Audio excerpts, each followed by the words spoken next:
어린 시절 여러분의 꿈은 무엇이었나요? 축구선수, 야구선수, 가수, 요리사. 그렇다면 지금은 어떤 모습으로 살고 계신가요? 어릴 적 꿈과 끼를 키워 지금의 나와 상상했던 내가 비슷한 모습을 갖추고 계신가요? 운 좋게 어린 나이에 자신의 재능을 발견해 성공한 사람들도 있겠지만 그렇지 않은 대부분의 사람들은 대학을 졸업하고 직장에 취직한 후에도 자신이 뭘 하고 싶은지, 뭘 잘하는지조차 알지 못하는 경우가 많습니다. 왜 우리는 어릴 적 꿈을 이루지 못하는 걸까요? 우리에게는 그 어떤 재능도 없는 것일까요? 지금 이 순간에도 여전히 이런 고민에 빠져 있다면 책 결국 재능을 발견해낸 사람들의 법칙에서 그 힌트를 찾아보시죠. 이 책은 일본 최고의 재능 컨설턴트 가미오카 신지가 20년간 125명의 유명인들을 분석한 끝에 알아낸 재능을 폭발시킨 사람들의 성공 원칙들을 담고 있습니다.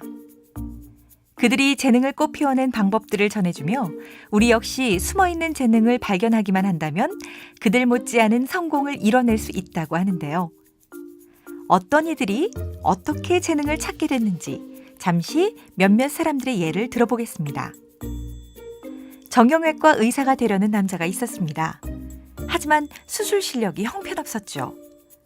전공의 시절부터 지도교수에게 심하게 질책을 당하며 자신 역시 임상의사에 맞지 않는다는 사실을 잘 알고 있었습니다. 결국 그는 임상수련의에서 연구자의 길로 방향을 바꾸게 되죠. 그렇게 첨단과학기술대학교의 조교수로 일하며 iPS 세포 생성 기술을 개발해냅니다. 그가 바로 2012년 노벨 생리학 및 의학상을 수상한 야마나카 시냐입니다. 여기서 알 수 있는 것은 우리 안에는 수많은 재능이 잠재되어 있다는 것 때문에 전혀 다른 방향에서 재능이 폭발하기도 한다는 것입니다. 재능의 정석을 보여주는 예도 있습니다. 어린 시절 아주 조용하고 눈에 띄지 않는 여자아이가 있었습니다. 엄마가 정리변태라고 부를 정도로 그녀는 정리하기를 좋아했습니다. 학창시절에는 학급의 정리 정돈을, 취직해서는 고객의 사무실까지 정리해줄 정도였으니까요. 훗날 그녀는 정리 컨설턴트로 우뚝 서게 됩니다. 세계 39개국에 번역 출간된 인생이 빛나는 정리의 마법을 쓴 곤도 마리에가 그 주인공이죠. 어릴 때부터 좋아했던 일이 그녀의 재능이었음을 증명시켜주는 케이스입니다. 이 정도는 나도 할 수 있겠는데? 저 정도라면 내가 더 잘할 수 있을 것 같은데? 라고 생각되는 일이 있다면 이 역시 그냥 지나쳐서는 안 됩니다. 자기 효능감이라 불리는 이런 감정은 내 안에 있는 재능의 씨앗이 고개를 드는 신호죠. 할 수 있겠다, 내가 나을 것 같은데? 라고 생각하는 그 일에 의외의 재능이 숨어있을 가능성이 높습니다. 뛰어난 재능을 가진 사람 곁에서 그들을 모방하고 배워나가는 것도 좋은 방법입니다. 홈런왕 베이브 루스는 신인 시절 당시 영웅이었던 조 잭슨의 힘있는 스윙을 철저하게 모방해서 연습했다고 하고요.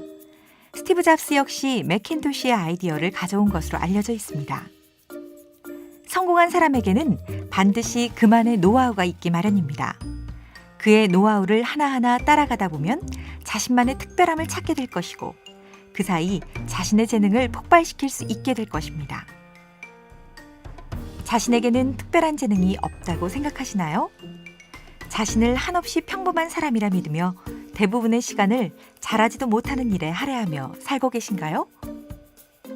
저자는 말합니다. 재능은 누구에게나 반드시 있고 자신의 재능을 하루라도 빨리 발견해 일상생활에서 최대한 활용해야 한다고. 책을 통해 그동안 놓치고 있던 나만의 재능을 발견하고 그로 인한 삶의 행복과 성공을 잡아보시죠. 지금까지 엄마의 책장이었습니다.